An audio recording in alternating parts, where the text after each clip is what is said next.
अब क्योंकि बात चल रही है सीएम साहब के, केजरीवाल के, दिल्ली वाले, तो मैं एक बकायदा उनका एक ट्वीट कोट करके लाई हूँ।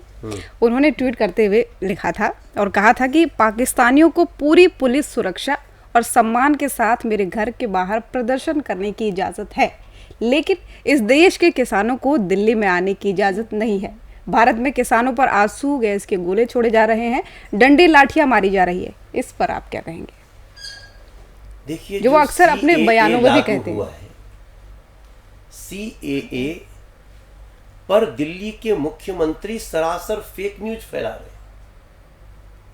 अभी उन्होंने कहा है कि नरेंद्र मोदी, जिनको पाकिस्तानी कह रहे हैं ना, वो पाकिस्तान में रह रहे अल्पसंख्यक, जिनकी बहन बेटियों की इज्जत लूटी गई, जिनके बच्चों को धर्म परिवर्तन के लिए मजबूर किया गया, जिनके घर के व्यक्तियों को गोली मार दी गई, धर्म परिवर्तन नहीं कर पाए तो किसी तरह जान बचा करके भागे।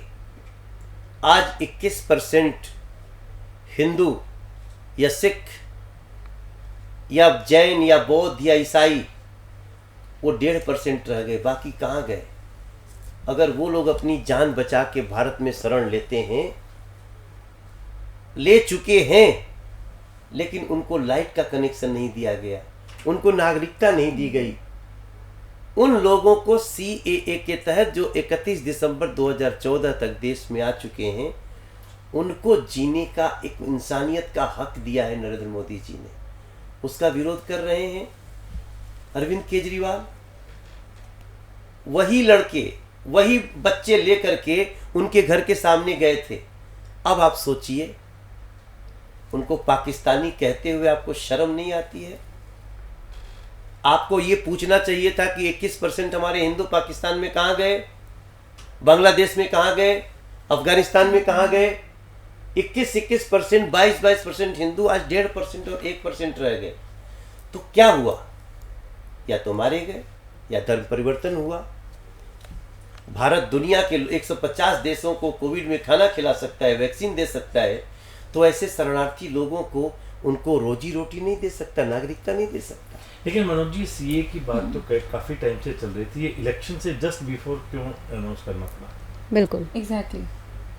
देखिए, इलेक्शन तो रोज ही होते रहते हैं, कब इलेक्शन नहीं होता? अभी तो 3 महीना पहले राजस्थान का इलेक्शन था। नहीं, मनोज जी बिल्कुल ठीक बोला, लेकिन ये वाले जो इलेक्शन है, देखिए ये तो रोज रोज नहीं हो रहे हैं। तो ये बहुत अच्छा, अच्छे काम तो इलेक्शन के पहले होने चाहिए।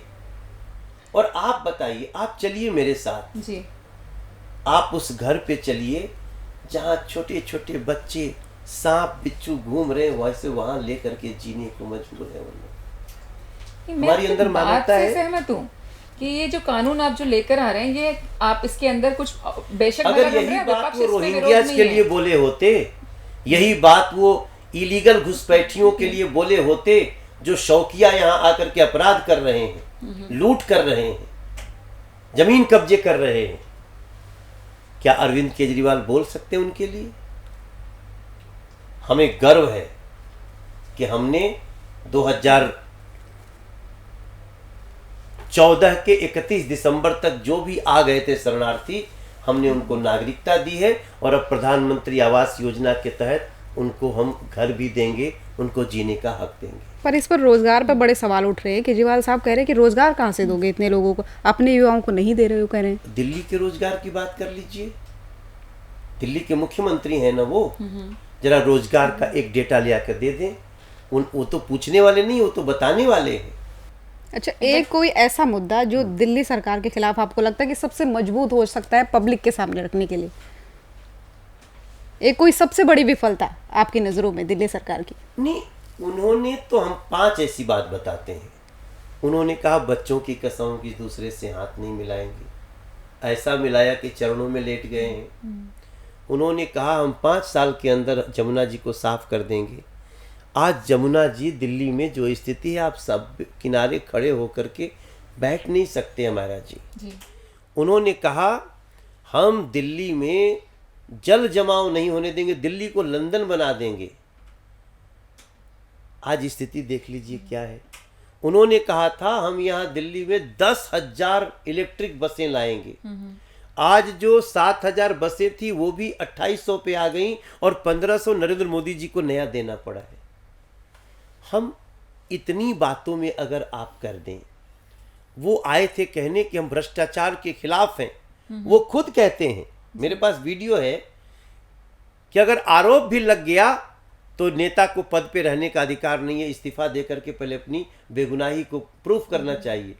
यहाँ 8-8 समन आ गए, डर के मारे थर कांप रहे हैं, ईडी के सवालों का जवाब नहीं दे रहे, उसी केस में जिसमें उनके 2-2 मंत्री जेल में है। बीजेपी कोर्ट तो नहीं है,